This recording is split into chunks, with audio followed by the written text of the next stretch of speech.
14 मई को काशी में प्रधानमंत्री मोदी करेंगे नामांकन। 13 मई को प्रधानमंत्री मोदी करेंगे रोड शो। नामांकन में शाह, नड्डा, राजनाथ, सीएम योगी सहित रहेंगे कई अहम लोग मौजूद। काशी बीजेपी कराएगी 4 दिवसीय ड्रोन शो। आज से 12 मई तक होगा ड्रोन शो। शाम को गंगा आरती के बाद होगा ड्रोन शो। बीजेपी की बड़ी संगठनात्मक बैठक आज। नड्डा, भूपेंद्र चौधरी, धर्मपाल सिंह बैठक में रहेंगे मौजूद। बीजेपी मुख्यालय में शाम 4:30 बजे एमएलए एमएलसी के साथ होगी बैठक। दिल्ली सीएम के रेगुलर बेल अपील पर सुनवाई आज। सुप्रीम कोर्ट में शाम को होगी सुनवाई। शराब घोटाला केस में जेल में है अरविंद केजरीवाल। सिसोदिया की जमानत याचिका पर अब 13 मई को सुनवाई। दिल्ली हाईकोर्ट ने ईडी सीबीआई को जवाब देने के लिए और 4 दिन का दिया समय। 4 धाम यात्रा कल से होगी शुरू। हज के लिए रवाना हुआ पहला जत्था। श्रद्धालुओं में दिखा भारी उत्साह। आप देख रहे हैं के न्यूज, खबरों का सारथी। नमस्कार, आप देख रहे हैं के न्यूज इंडिया। मैं हूं आपके साथ गरिमा वाजपेयी और आप देख रहे हैं के न्यूज इंडिया। अब आज बात करेंगे चुनाव में इस्तेमाल या फिर सम्मान। खबर दरअसल लखनऊ से है, जहां पर अखिल भारतीय क्षत्रिय महासभा के वरिष्ठ राष्ट्रीय महामंत्री राघवेंद्र सिंह राजू ने महाराणा प्रताप की जयंती पर लखनऊ कार्यालय एवं वर्लिंगटन चौराहे प्रतिमा पर राष्ट्रीय गौरव महाराणा प्रताप की मूर्ति पर फूल मालाएं चढ़ाई और व्यक्तित्व पर प्रकाश डाला। उन्होंने कहा कि राजनीतिक पार्टी हमारे हिंदुजा राष्ट्र गौरव को याद करते हैं। लोकसभा चुनाव में महाराणा प्रताप को लेकर माहौल गर्म है। उन्होंने सरकार से महाराणा प्रताप जयंती पर राष्ट्रीय अवकाश घोषित करने की मांग की। सभी संगठन सदस्य व हमारे साथी अपना योगदान अपने समाज के लिए जरूर दें। अवध प्रदेश अध्यक्ष दयाशंकर सिंह ने कहा कि वृक्षारोपण कार्यक्रम, अस्पताल में फन वितरण के साथ ही टीम ने राष्ट्र गौरव को याद किया है।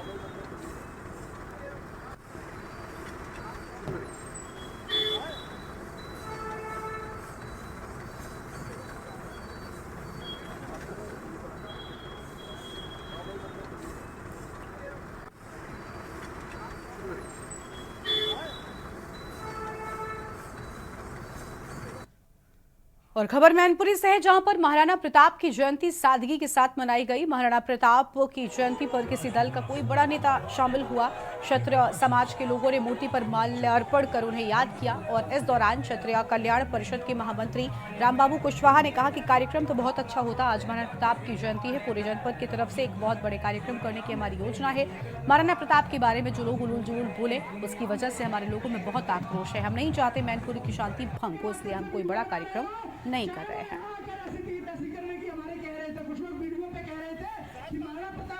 चौक पर महाराणा प्रताप की जयंती पर क्षत्रिय कल्याण परिषद के महामंत्री रामबाबू कुशवाहा जी ने महाराणा प्रताप के मूर्ति पर माल्यार्पण किया। इसके बाद उन्होंने एक संक्षिप्त भाषण दिया। आप उन्हीं से बात करते हैं।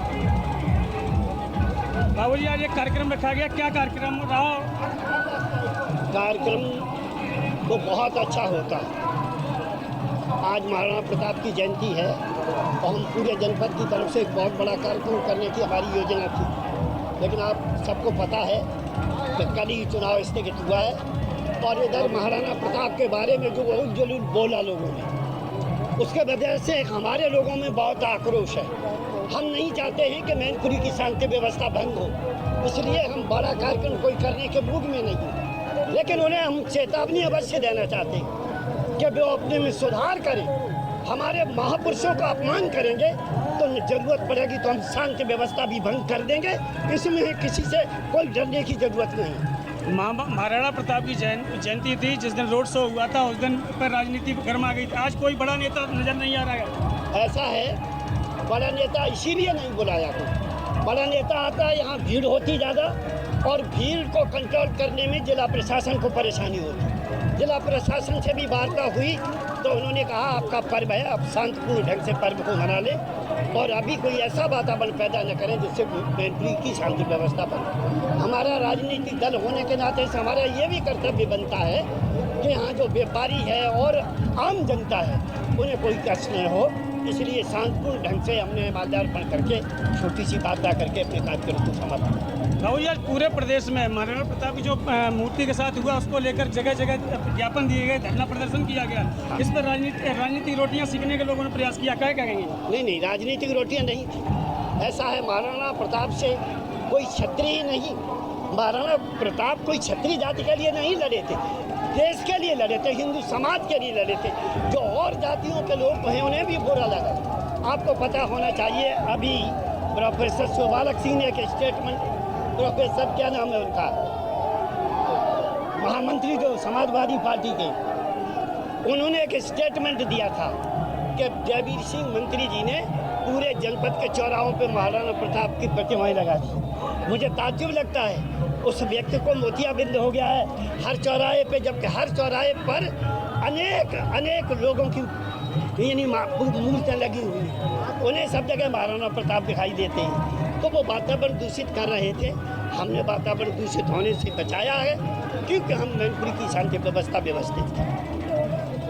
देखिए, ये हमारे साथ क्षत्रिय कल्याण परिषद के महामंत्री रामबाबू कुशवाहा। हालांकि आप इसमें जो महाराणा प्रताप का कार्यक्रम, उसमें कोई बड़ा नेता नहीं दिखाई दिया, बड़ा चेहरा भाजपा का नहीं दिखाई दिया। हालांकि उनका कहना है कि बड़ा कार्यक्रम होता तो यहाँ कुछ और समस्या हो सकती थी और यहाँ का प्रशासन को भी परेशानी का सामना करना पड़ता। मैनपुरी से के न्यूज़ के लिए चंद्रजीत सिंह। और अगली खबर का रुख करते हैं अम्बेडकर नगर से। खबर है जहां पर अम्बेडकर नगर में वीर शिरोमणि महाराणा प्रताप की जयंती पर क्षत्रिय समाज के लोगों ने एक कार्यक्रम का आयोजन किया। पूरे जनपद में मात्र एक ऐसी जगह जिला पंचायत विभाग का परिसर है जहां महाराणा प्रताप की प्रतिमा स्थापित है। इस प्रतिमा की स्थापना पूर्व जिला पंचायत अध्यक्ष सुधीर सिंह मिंटो ने अपने समाज के सहयोग से कराई थी।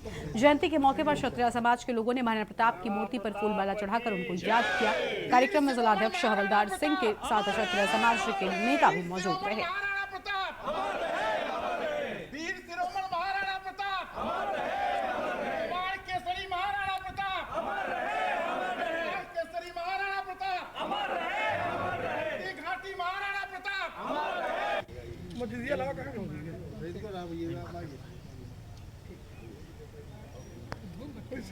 हमें बड़ा गर्व है कि आप लोगों के सामने महाराणा प्रताप जैसे वीर की जो है आज हम लोग मिल के सभी लोग महाराणा प्रताप की जयंती मना रहे हैं। इसमें हम सभी लोगों को आज क्षत्रिय समाज की तरफ से बहुत बहुत धन्यवाद देना चाहते हैं। देवरिया में अखिल भारतीय क्षत्रिय महासभा ने यशद कर महाराणा प्रताप की जयंती मनाई है। इस कार्यक्रम में मुख्य अतिथि भूपेंद्र सिंह, जिलाध्यक्ष भाजपा राजेश सिंह, साकेत सिंह, शक्ति विजय बहादुर सिंह, ब्रजबिहारी सिंह और गौरव सिंह सहित कई लोग मौजूद रहे।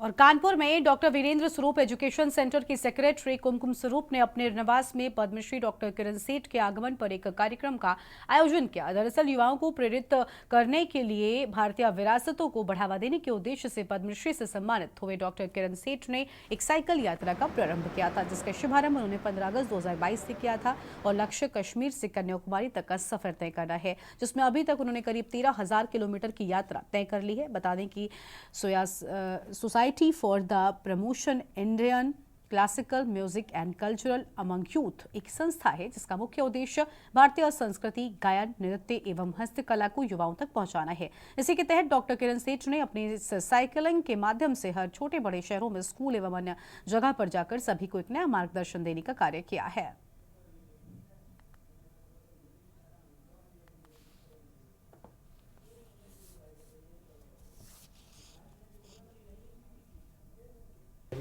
होने वाला है तो हम कहते हैं सबको कि अपनी लोकतंत्रता को कायम रखने के लिए आप सबको अपना मतदान जरूर करना चाहिए। ये मैसेज जो देना चाहता हूँ, 5 मैसेजेस हैं।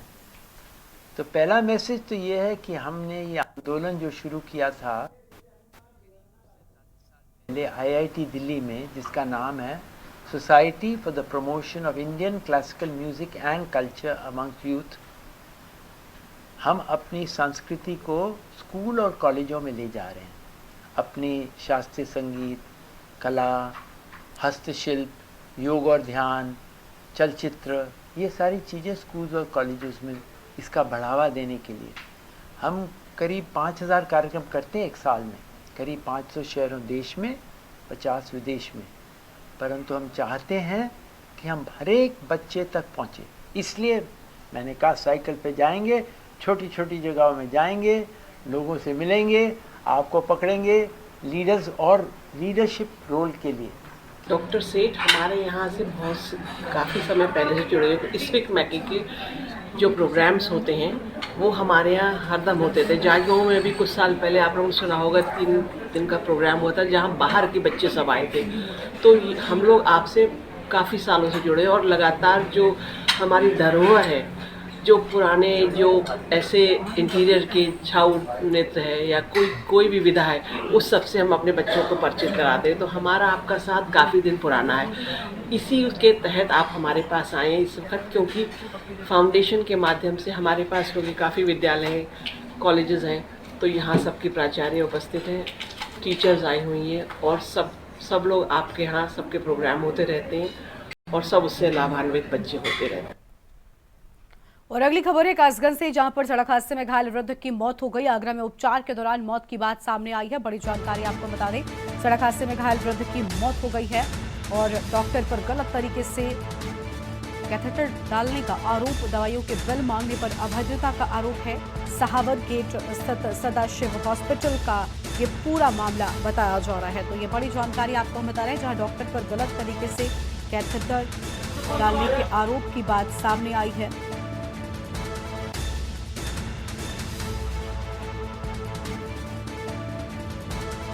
ये बड़ी जानकारी आपको हम बता दें।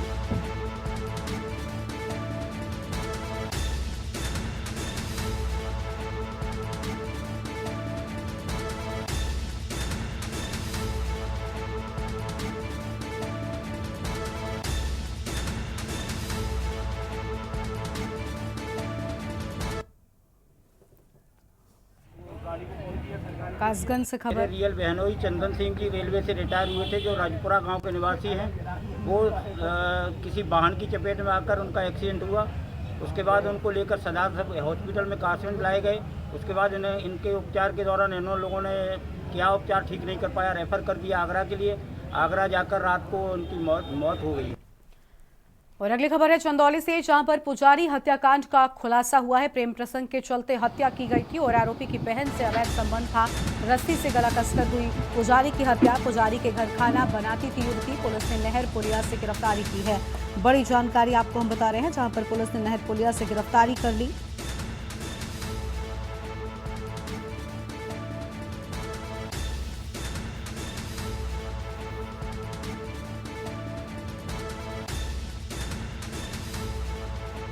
यह हम जानकारी आपको हम बता रहे हैं। पुजारी के घर पर युवती खाना बनाती थी।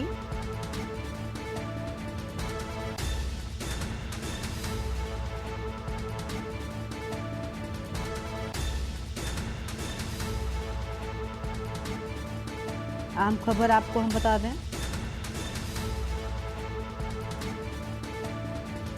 आरोपी की बहन से अवैध संबंध था।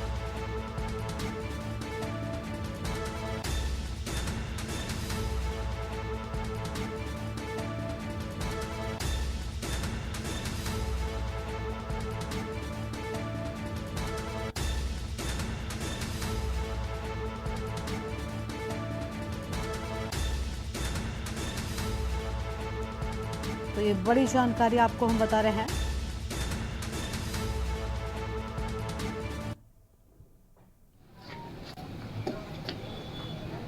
क्या वर्कआउट है?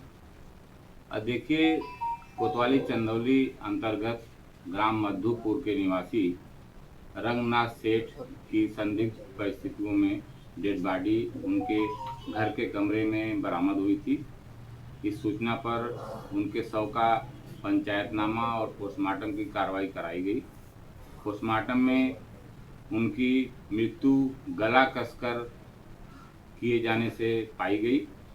इसके संबंध में उनके भाई की तहरीर पर अभियोग पंजीकृत किया गया था और सर्विलांस टीम की और मुखबिर की सहायता से पुलिस ने 24 घंटे के अंदर इस हत्या की घटना का सफल अनावरण किया है और अभियुक्त को गिरफ्तार किया है, जिसने इस घटना को अंजाम दिया है।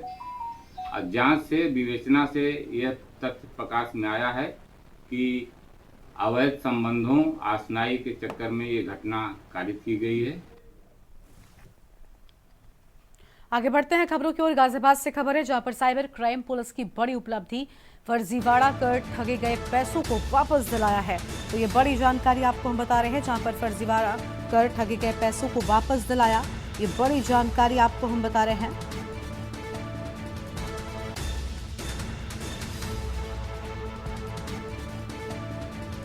गाजियाबाद से खबर, साइबर क्राइम पुलिस की बड़ी उपलब्धि सामने आई है। तो यह अहम खबर आपको हम बता रहे हैं।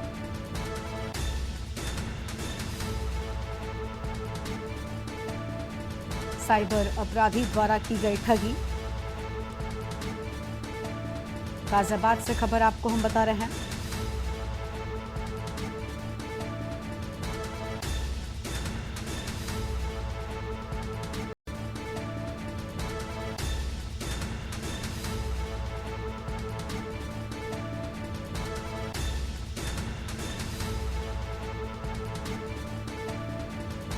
तो यह अहम खबर आपको हम बता दें, जहां पर फर्जीवाड़े से ठगे गए पैसों को वापस दिलाया।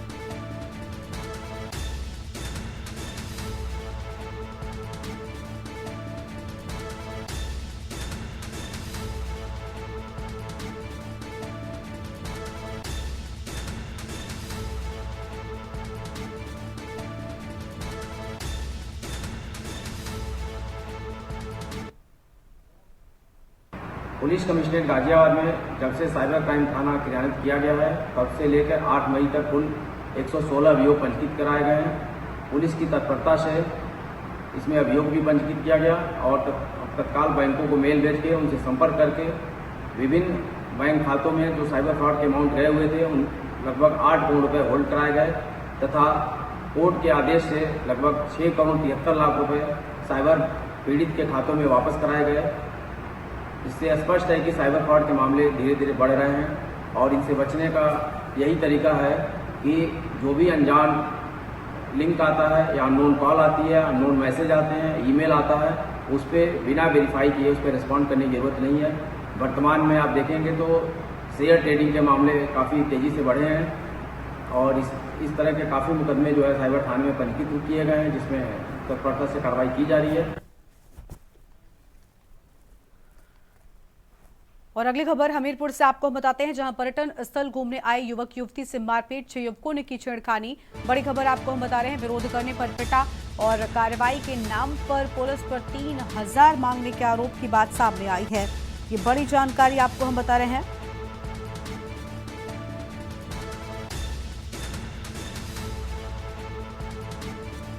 तो ये बड़ी जानकारी आपको हम बता दें।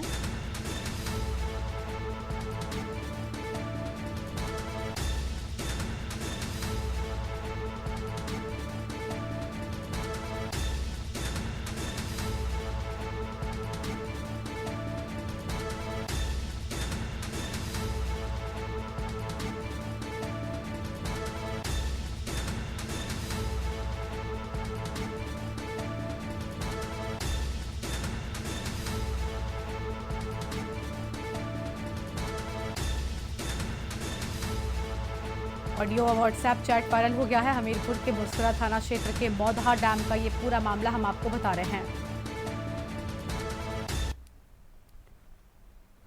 और अगली खबर भी हमीरपुर से ही है, जहां पर किशोर से कुकर्म की घटना सामने आई है। 3 किशोरों ने हमउम्र किशोर से कुकर्म किया। पीड़ित किशोर ने परिजनों को बताई आप बीती। ये बड़ी जानकारी आपको हम बता दें, जहां पर परिजन पीड़ित किशोर को लेकर पहुंचे थाने। तहरीर पर मामला दर्ज कर गिरफ्तार हुए आरोपियों को मेडिकल के लिए भेजा गया है। जिला अस्पताल बेवार थाना क्षेत्र के एक गांव का ये पूरा मामला हम आपको बता रहे हैं। तो ये बड़ी खबर आपको हम बता दें।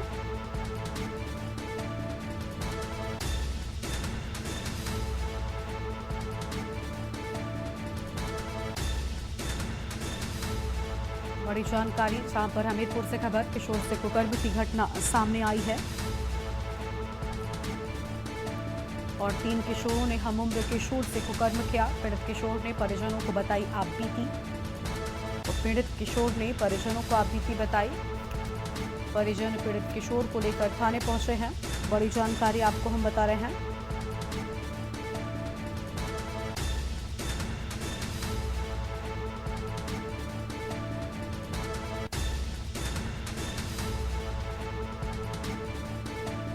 और पहली बार है। और अब सीधा आपको सीतापुर लेकर चलते हैं। मुख्यमंत्री क्या कुछ कह रहे सुनाते हैं। 3 चरणों के चुनाव के बाद पूरे देश के अंदर एक ही आवाज है और वह है कि फिर एक बार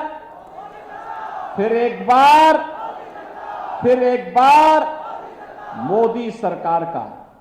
मोदी सरकार के बारे में लोगों के मन में एक भाव है।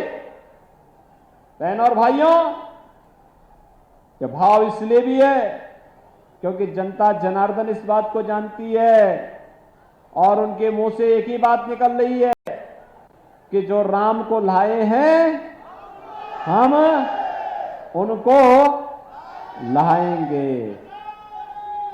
बहनों और भाइयों, ये होना भी है। पूरा चुनाव अब तो राम भक्तों और रामद्रोहियों के बीच में बंट करके रह गया है।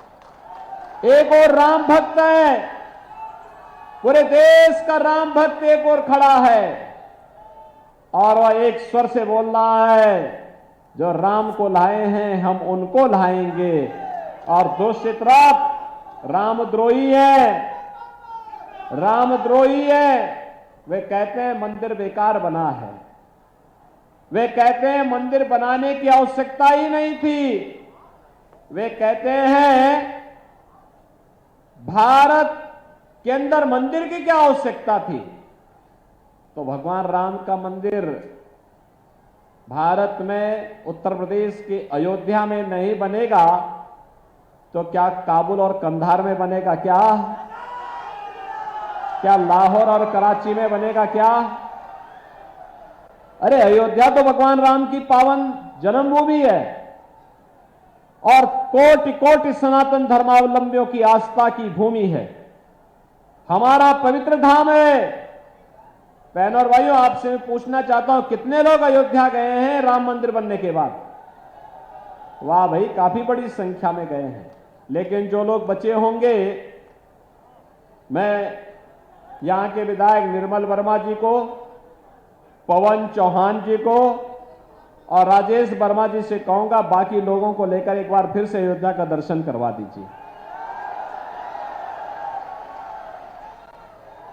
आज की अयोध्या को अगर आप देखेंगे ना, आपको त्रेता युग का रामायण काल याद आ जाएगा कि भगवान राम के समय में अयोध्या ऐसे सुंदर रही होगी। और काशी में चले जाएंगे तो ऐसे लगेगा जैसे सतयुग सामने आ गया, साक्षात सतयुग के दर्शन हो रहे हैं। बहनों और भाइयों, ऐसे ही हम लोग यहां पर नैमिषारण्य का विकास भी करने जा रहे हैं। नैमिषारण्य के लिए भी ऐसी बड़ी कार्य योजना लेकर के हम लोग आ चुके हैं। नैमिषारण्य के विकास का मतलब ढेर सारे विकास के कार्यक्रम के साथ जुड़ना। 4 लेन की कनेक्टिविटी मिलेगी, कार्य प्रारंभ हो चुका है।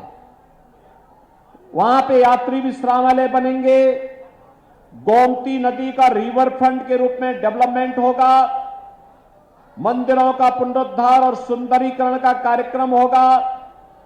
वहां अंदर पे हरेक व्यापारी को पुनर्वास की बेहतरीन व्यवस्था दी जाएगी।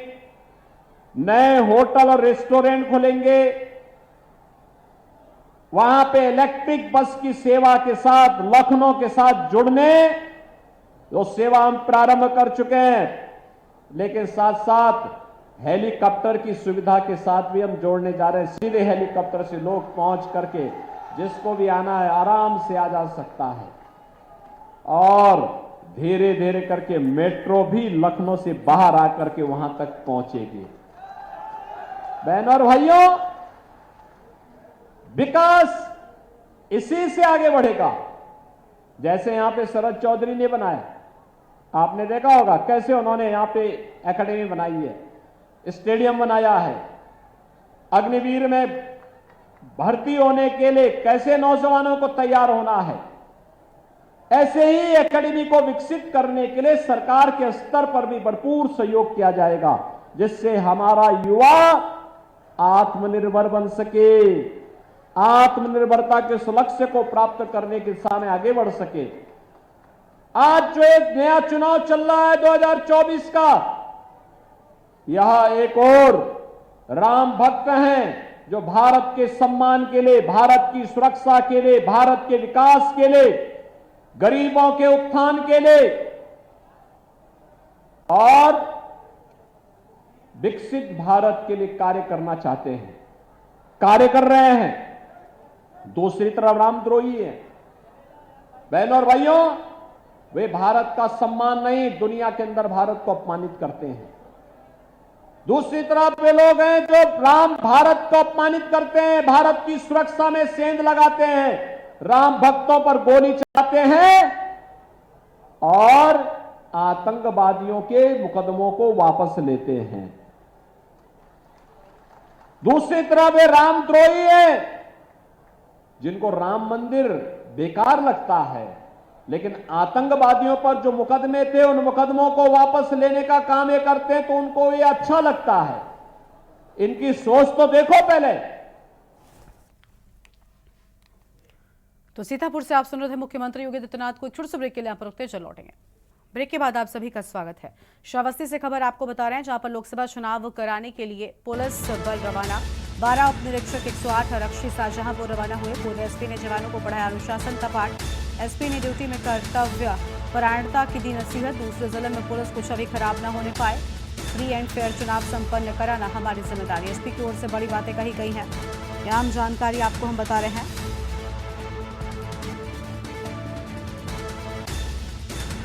तो ये बड़ी खबर आपको हम बता दें, जहां ये अहम बातें सामने आई हैं। फ्री एंड फेयर चुनाव संपन्न कराना हमारी जिम्मेदारी। एसपी की ओर से ये अहम बातें सामने आई हैं। श्रावस्ती से खबर, लोकसभा चुनाव कराने पुलिस बल रवाना।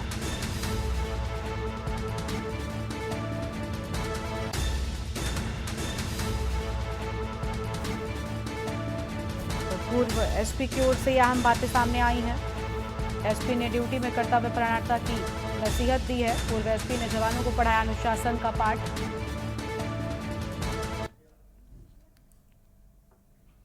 आगे बढ़ते हैं खबरों की ओर। लखनऊ में सीएम योगी आदित्यनाथ ने लखनऊ में मीडिया से बातचीत की और इस दौरान उन्होंने कहा कि भारत का मूल चरित्र नई संजीवनी प्राप्त करता है। राम मंदिर का निर्माण भारत के लिए एक बड़ा गौरव है। भारत में राम मर्यादा के आदर्श है।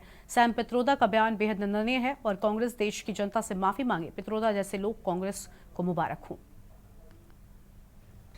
कांग्रेस की बांटो और राज करो की जो नीति है, उसी को सैम पित्रोदा आज बयान कर रहे हैं। कांग्रेस ने तो हमेशा ही देश को 1947 में बांटने के लिए जिम्मेदार कांग्रेस, सत्ता प्राप्ति की अतिलिप्सा, 1947 की भारत के विभाजन की त्रासदी के लिए जिम्मेदार है। आजादी के बाद भी जाति के नाम पर, क्षेत्र के नाम पर, भाषा के नाम पर देश को बांटने का पाप भी कांग्रेस ने किया है। सैम पित्रोदा का यह बयान अत्यंत निंदनीय है और कांग्रेस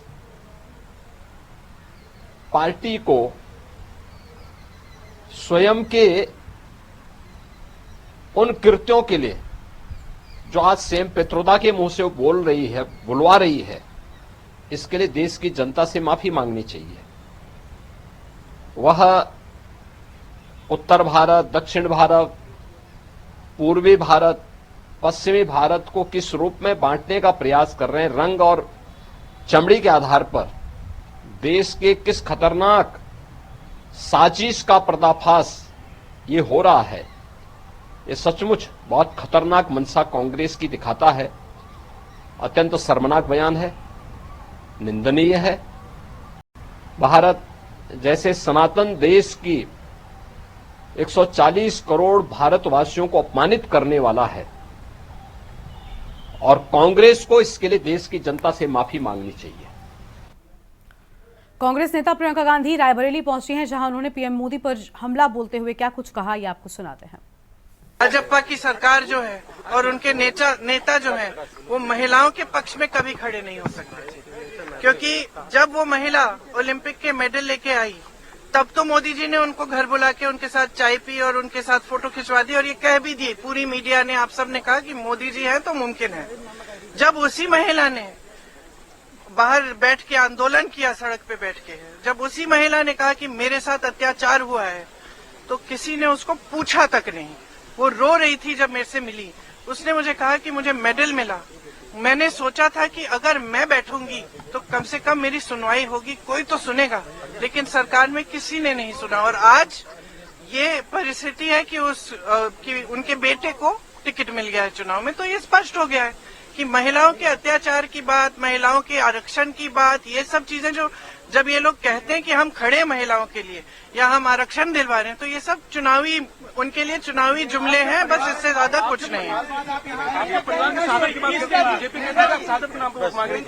कौन सा? बीजेपी कहती है कि आप परिवार की शहादत के नाम पर वोट मांग रही लोगों की, आपके परिवार में बीजेपी चाहती है कि मैं अपने परिवार के बारे में चुप हूं या शर्मिंदा हो जाऊं। क्यों शर्मिंदा होंगी मैं अपने परिवार के बारे में? गर्व है मुझे अपने परिवार पे, गर्व है मुझे इंदिरा जी पे, जिन्होंने इस देश के लिए इतना कुछ किया, जिन्होंने पाकिस्तान को तोड़कर बांग्लादेश बनाया। गर्व है मुझे इंदिरा जी पर कि उनकी शहादत हुई इस देश के लिए। राजीव जी के ऊपर गर्व है मुझे कि उनकी शहादत हुई। क्यों नहीं बोलूंगी? मैं क्या चुप रहूं और इनको गालियां देने दूं? और ये सुबह से शाम तक सिर्फ ये कहते हैं कि इंदिरा जी जैसी शहीद, राजीव जी जैसे शहीद देशद्रोही थे। मैं चुप रहूं? कैसे चुप रहूंगी? मेरी दादी थी, मेरे पिताजी थे, क्यों चुप रहूं?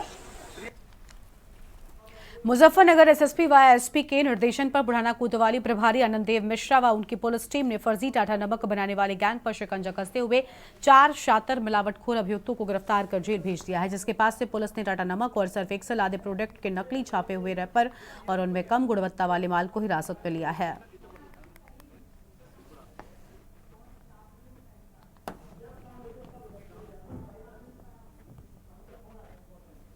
आज थाना बुढ़ाना पुलिस द्वारा एक 2024 को एक तहरीर प्राप्त हुई थी कि कुछ रिटेल शॉप द्वारा फर्जी टाटा सॉल्ट नमक के पैकेट्स में जो है फर्जी गलत नमक जो है बेचा जा रहा है। इसमें एक तुरंत मुकदमा पंजीकृत करके इसमें एक डिटेल इन्वेस्टिगेशन की गई। आज उस डिटेल इन्वेस्टिगेशन के बाद थाना बुढ़ाना पुलिस ने पूरी जो इसकी चेन है, जो फर्जी ऑपरेट कर रही थी, जो पूरा गिरोह है, इस पूरे गिरोह को एक्सपोज कर दिया है। ये गिरोह जो है बड़े बड़े जो ब्रांड नेम्स हैं, जैसे सर्फ एक्सेल है, टाटा सॉल्ट है, इनके फर्जी फूड रचित जो लेबलिंग पेपर्स हैं उनको प्रिंट करके उसमें कम क्वालिटी की, गलत क्वालिटी का माल उसमें भर करके उसको रिटेल शॉप में फर्जी तरीके से बेच रहे थे। चंडीगढ़ से खबर है, जहां पर सूरजपाल अम्मू का बीजेपी से इस्तीफा। सूरजपाल अम्मू ने जेपी नड्डा को लिखी चिट्ठी। सूरजपाल अम्मू का बीजेपी से इस्तीफा सामने आया है। सूरजपाल अम्मू ने जेपी नड्डा को चिट्ठी लिखी है, बड़ी जानकारी आपको हम बता रहे हैं। यहां पर चिट्ठी लिखकर इस्तीफा दिए जाने की बात सामने आई है।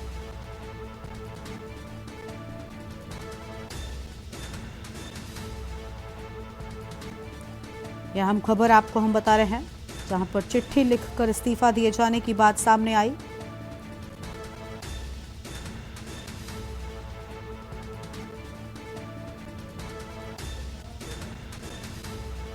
तो सूरजपाल अम्मू का इस्तीफा सामने आया है, ये बड़ी जानकारी आपको हम बता दें।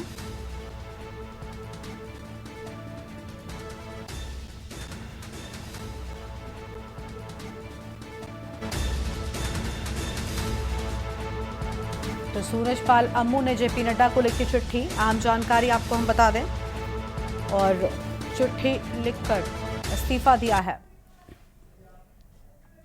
आगे बढ़ेंगे खबरों की ओर। देवभूमि के प्रवेश द्वार ऋषिकेश से चारधाम यात्रा का विधिवत शुभारंभ हो गया है। उत्तराखंड की चारधाम यात्रा पर जाने वाले तीर्थयात्री की बसों के पहले जत्थे को हरी झंडी दिखाकर यात्रा के लिए रवाना किया गया है। देश के विभिन्न हिस्सों से आए तीर्थयात्रियों ने भगवान बद्र विशाल का जय घोष कर यात्रा की शुरुआत की है। इस मौके पर गुजरात, मध्य प्रदेश और राजस्थान से आए लगभग 4000 तीर्थयात्रियों ने ऋषिकेश से अपनी चारधाम की यात्रा शुरू की। सभी यात्रियों में भगवान के दर्शन का उत्साह देखने लायक था।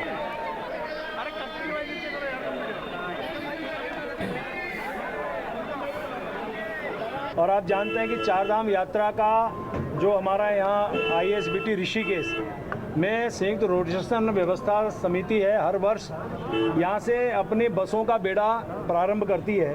आज 135 बसें जिसमें 4050 यात्री आज रवाना हुए हैं, उनको मैं बहुत शुभकामनाएं दे रहा हूँ। इस अवसर पर अनेकों हमारे विशेष अतिथिगण यहाँ मौजूद थे जिनके शुभाशीष से यात्रा आज प्रारंभ हुई है।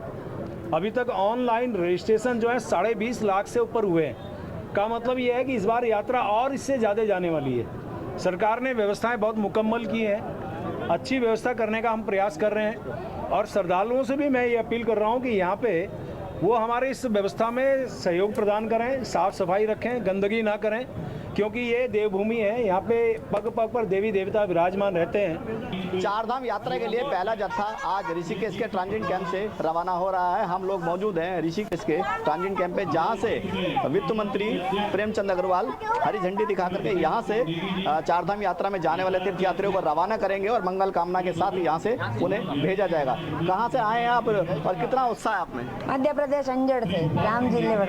कहाँ जा रहे हैं आप? केदारनाथ बद्रीनाथ चारधाम की यात्रा। पहली बार है या पहली बार आए हैं। कैसा लगा उत्तराखंड? बहुत अच्छा लग रहा। व्यवस्थाएं किस तरह की? बहुत अच्छी है व्यवस्थाएं। आप भी कहाँ से आए हैं? हम भी MP से आए हैं, हम बड़वानी साइड से। कहाँ जा रहे हैं आप? हम चारधाम की यात्रा के लिए जा रहे हैं। गंगोत्री, जमुनोत्री, बद्रीनाथ, केदारनाथ हम जा रहे हैं। अभी तक तो इस यात्रा के लिए दूसरों से सुना था, अभी तक हम खुद जा रहे हैं तो बहुत अच्छा लग रहा है। इसके लिए उत्तराखंड कैसा लगा? आप पहली बार उत्तराखंड? बहुत अच्छा लग रहा है।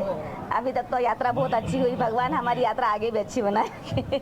मंत्री जी आप हरी झंडी दिखा के रवाना कर रहे हैं। अच्छा लग रहा है, बहुत अच्छा लग रहा है। यहाँ की व्यवस्थाओं से आप संतुष्ट हैं?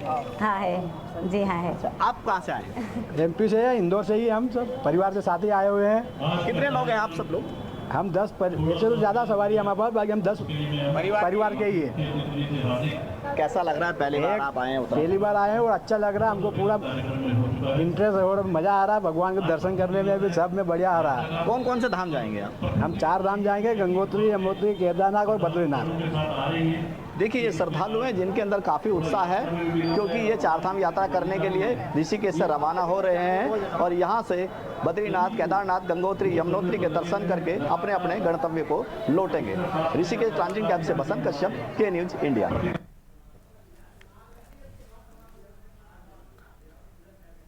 और अगली खबर का रुख कर लेते हैं बुलंदशहर से। बड़ी जानकारी आपको हम बताते हैं। इसी बीच बुलंदशहर से खबर, मारुति वैन में लगी आग। बुलंदशहर से अहम खबर आपको हम बता दें, जहां मारुति वैन में आग लग गई।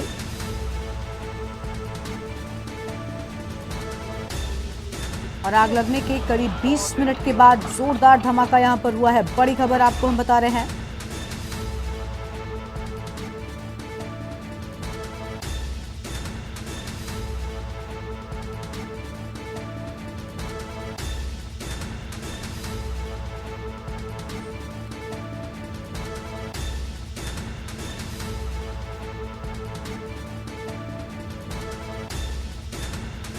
तो ये बड़ी खबर आपको हम बता दें,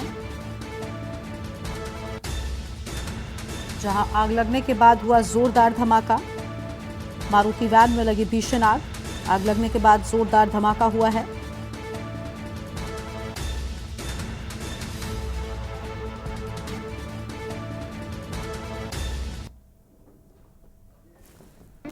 ये तस्वीरें सामने आई हैं जहां पर मारुति वैन में लगी आग और आग लगने के 20 मिनट बाद आग में पूरी तरह से जलकर राख हो गई कार। और देखिए जोरदार धमाका भी हुआ था। बड़ी जानकारी आपको हम बता रहे हैं।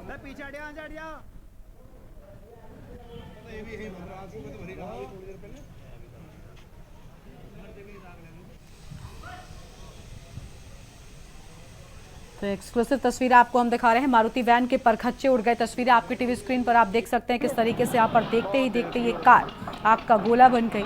मारुति वैन में आग के बाद जोरदार धमाका भी हुआ है। आप देखिए पूरी तरीके से ये कार जलकर खाक हो गई है। एक्सक्लूसिव तस्वीरें आपकी टीवी स्क्रीन पर। अनिल मेड़ा हमारे साथ में इसी खबर पर बातचीत के लिए। अनिल, आग देखते ही देखते कार का आग का गोला बन गई है। किस तरीके से हमने देखा यहाँ पर पहले आग लगती है, उसके बाद जोरदार धमाका होता है। कैसे लगी आग और सभी क्या जो लोग इस कार में थे वो सुरक्षित हैं?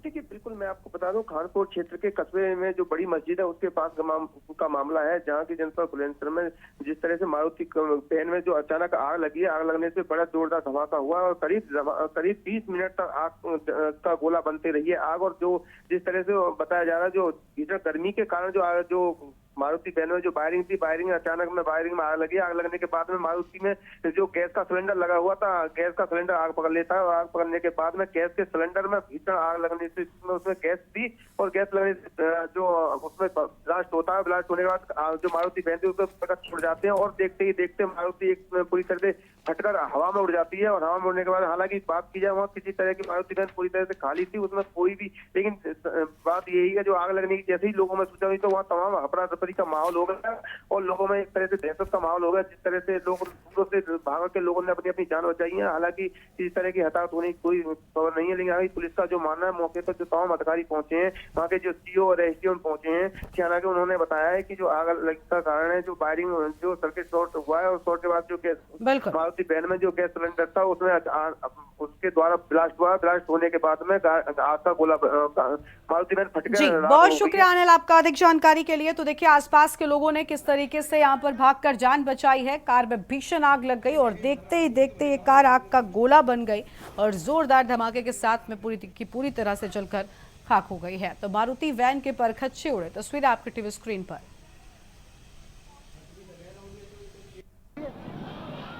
पीएम की आर्थिक सलाहकार परिषद की रिपोर्ट के मुताबिक भारत में 1950 से 2015 के बीच हिंदू आबादी 7.82% घटी और इस दौरान अल्पसंख्यकों जैसे मुस्लिम, ईसाई, सिख और बौद्धों की आबादी बढ़ी है। 65 साल में देश में करीब 8% हिंदू आबादी घटी है, जबकि मुस्लिम आबादी 9.84% से बढ़कर 14.09% हो गई है। पीएम की आर्थिक सलाहकार परिषद EAC पीएम के सदस्य शमिका रवि ने एक वर्किंग पेपर में इस बात की जानकारी दी है। संत समाज में इसे बड़ी चिंता का विषय बताया गया है और हिंदू लोगों से जनसंख्या को बढ़ाने की अपील की गई है।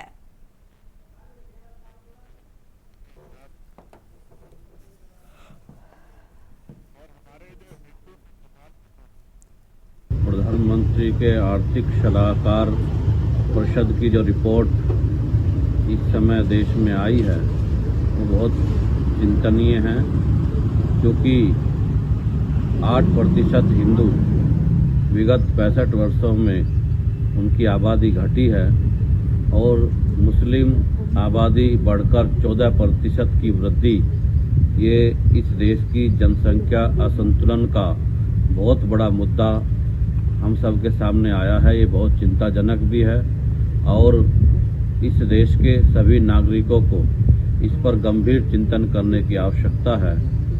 जहाँ जहाँ इस देश में हिंदू मुस्लिम आबादी का प्रतिशत का अंतर आया है, आज वहीं पर विभिन्न प्रकार के दंगे और विभिन्न प्रकार की दुर्घटनाएं, आज पश्चिम बंगाल में सभी एजेंसियां फेल हो गई। चारधाम यात्रा में प्रमुख धाम बद्रीनाथ धाम की यात्रा की तैयारियों का आज डीएम ने जायजा लिया। जिलाधिकारी हिमांशु खुराना का कहना है कि यात्रियों को दर्शन के लिए लंबे समय तक लाइन में न लगना पड़े, इसके लिए टोकन वेरिफिकेशन काउंटर की व्यवस्था की गई है। सीएमओ डॉक्टर राजीव शर्मा का कहना है कि यात्रा में आने वाले तीर्थयात्रियों की स्क्रीनिंग के लिए स्टाफ की तैनाती कर दी गई और साथ ही 310 ऑक्सीजन बेड दवाइयां उपलब्ध है, जिनसे यात्रियों को स्वास्थ्य संबंधित परेशानियां न हो। जल संस्थान के एक्शन मुकेश कुमार का कहना है कि यात्रा मार्ग में उनके डिवीजन में पेयजल की दिक्कत न हो, इसके लिए उन्होंने तैयारियां पूरी कर ली हैं। ट्रैफिक ना हो।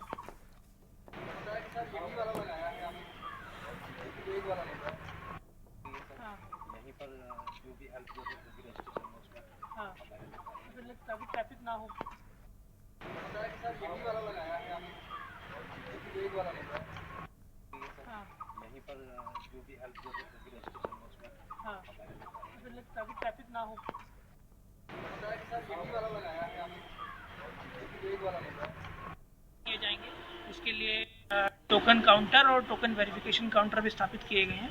साथ ही साथ क्योंकि कई लोग ऐसे हैं जो बद्रीनाथ के बाद माणा भी जाते हैं, तो उसकी साफ़ सफाई के लिए बद्रीनाथ नगर पंचायत और माणा ग्राम पंचायत में MOU किया गया है कि वहाँ की साफ़ सफाई भी नगर पंचायत द्वारा देखी जाए।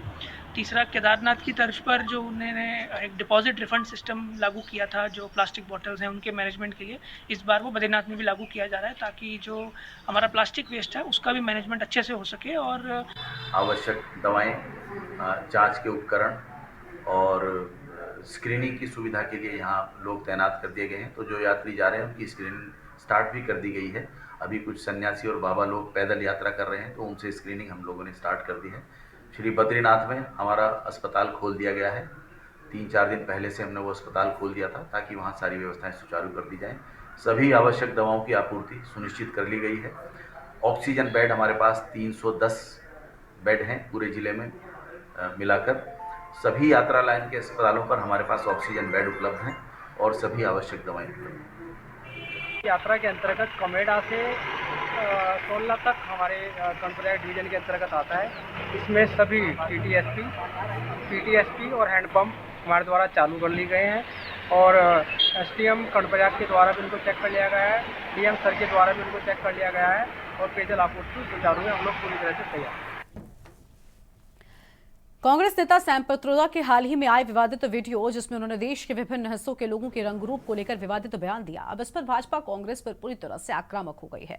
इसको लेकर प्रदेश के सभी मुख्यालय पर भाजपा के द्वारा आज प्रेस कॉन्फ्रेंस की गई। इसी कड़ी में देहरादून भाजपा मुख्यालय पर भाजपा प्रदेश वरिष्ठ नेता सुरेश जोशी ने पत्रकार वार्ता के दौरान कहा कि ये सैम पित्रोदा का बयान न होकर कांग्रेस पार्टी का बयान है और एक सोची समझी साजिश के तहत ये दिया गया। उन्होंने कहा कि कांग्रेस पूर्व में जाति तुष्टिकरण की राजनीति कर रही थी और अब उसको काले गोरे पूरब पश्चिम में ले आई है।